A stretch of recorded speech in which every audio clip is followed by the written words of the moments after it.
Hello everyone, good morning. আমি শ্রাবন্তী আর তোমরা রয়েছো আমার মিনি ব্লগের সাথে। এখন সময় সকাল 5:30। তবে দেখতে পাচ্ছ মনে হচ্ছে কতটা বেলা হয়ে গেছে। তো সকাল সকাল উঠে পড়েছি। আর আমার কিন্তু এত সকাল সকালে উঠতে হয়, না হলে সবটা গুছিয়ে একা হাতে সামলাতে পারি। সবে মাত্র ঘুম থেকে উঠলাম আর ভাবলাম আজ সকাল থেকেই মানে ঘুম থেকে ওঠা থেকেই আমি কি করি, কি আমার বাসি কাজকর্ম থাকে সেগুলোই তোমাদের সাথে শেয়ার করব। এজন্যই একদম সকাল থেকে ক্যামেরা অন করে দিয়েছি। আর তোমরা দেখতেই পাচ্ছ আমি চলে এসেছি আমার গাছ থেকে ফুল তুলতে। দেখতে পাচ্ছ আমার গায়ে একটা ওড়না জড়িয়ে নিয়েছি। কেন জানো তো, সকালবেলা না ভীষণই ঠান্ডা ঠান্ডা লাগছিল, তাই জন্যই ওড়নাটা গায়ে জড়িয়ে তারপরে চলে এসেছি লগা নিয়ে, সাথে ফুলের ঝুড়ি নিয়ে ফুল তুলতে। আসলে কি বলতো, অনেকে কি করে জানি তো, অনেকে বাসি কাজকর্ম সেরে বাসি ড্রেস চেঞ্জ করে তারপরে ফুল তোলে, কিন্তু আমার ক্ষেত্রে সেটা হয় না জানো তো। আমার এই যে ফুল গাছগুলো দেখতে পাচ্ছ, এগুলো একদমই আমার বাড়ির পিছন সাইডে, একদম রাস্তার পাশে। তো যার কারণে ওই যে বাসি কাজকর্ম সেরে বাসি ড্রেস চেঞ্জ করে যদি আমি ফুল তুলতে যাই, তাহলে ওই গাছে আমি একটাও ফুল পাবো না। যার কারণে ওই সকালবেলা উঠেই আগে আমাকে ফুল তুলে নিতে হয়, না হলে একটু বেলা হওয়া মাত্রই সবাই রাস্তা দিয়ে যাতায়াত করে, আর একটা ও দুটো এরম করে নিতে নিতে গাছে আর একটাও ফুল থাকে না। তো আমার বাড়ির পিছনের দিকটায় রয়েছে জবা ফুল গাছ, মানে ওই যে হলুদ জবা এক ধরনের আছে, আর সাথে রয়েছে লাল জবা। এই দু রকমের জবা ফুল গাছ রয়েছে পিছন সাইডটায়। আর এই যে এই সামনের গাছটাতে হয় সাদা ফুল, দেখতেই পাচ্ছ। তো আমি এখন জবা ফুল ওই দিক দিয়ে তুলে নিয়ে এসে এখন সাদা ফুলটা তুলছি। এতদিন যেহেতু অনেক শীত ছিল, সেহেতু ফুল ফুটতোই না বলতে গেলে চলে। ফুল কিনে কিনে আমাকে পুজো দিতে হতো। তবে এখন যেহেতু একটু গরমের ভাবটা পড়ছে ধীরে ধীরে, তাই জন্যই গাছে ফুল ফুটতে শুরু করে দিয়েছে। দেখো কতগুলো জবা ফুল ফুটেছিল, আর সাথে সাদা ফুল। এই দেখো অনেক ফুল। জানো তো, এরপর যখন আরো একটু গরম পড়বে তখন আরো প্রচুর ফুল হয় আমাদের কাছে।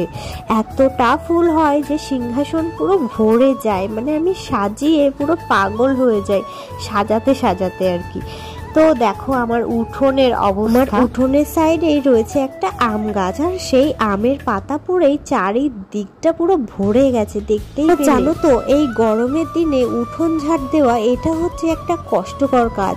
শীতের দিনে কি হয় জানো তো, উঠোনটা ঝাড় দিলে গাটা গরম হয়ে যায়, তারপরে সোয়েটার টুপি সব খুলে রেখে ঝটপট করে কাজ বাজ সারো। কিন্তু গরমে তো আর তা হয় না বলো। গরমের সময় উঠোন ঝাড় দিলে আরো বেশি গরম লেগে যায়। কি করবো, উঠোন তো আমাকে ঝাড় দিতেই হবে। এছাড়াও জানো তো আমার উঠোনটা অনেকটা বড়, তো ঝাড় দিতে প্রায় 10 মিনিট লেগেই যায়। এটাই হচ্ছে আমার সবচেয়ে বিরক্তিকর একটা কাজ জানো তো, কিন্তু কিছু করার নেই, আমার বাড়িতে যে কেউ নেই। সব কাজ সব দিক সবটা আমাকেই একা হাতে সামলাতে হয়।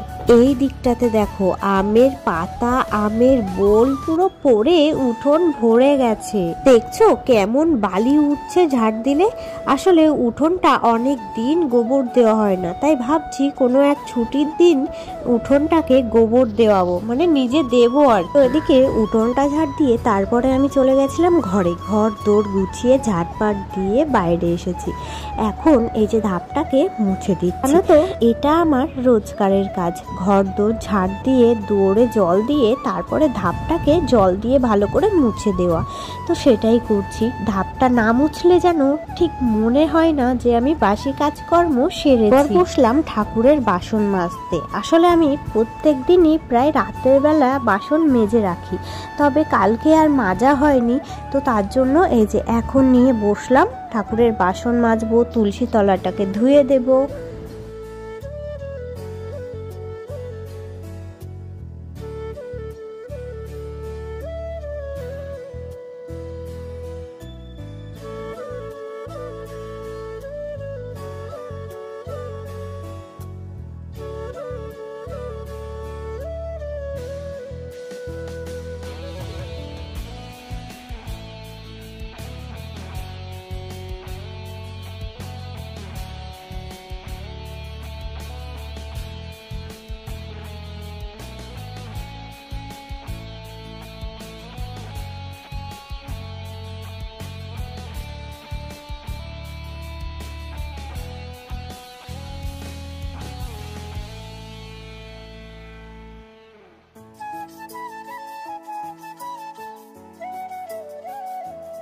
দেখতেই পেলে পুজোর বাসন মেজে তুলসী তলাটাকে ধুয়ে দিয়েছি। এদিকে পুজোর বাসন ধুয়ে নিয়ে চলে এসেছি।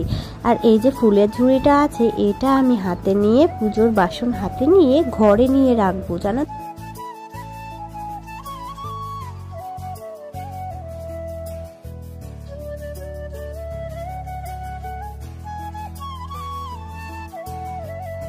কাজ সাথে সাথে বেলা কিন্তু বেশ হয়েছে।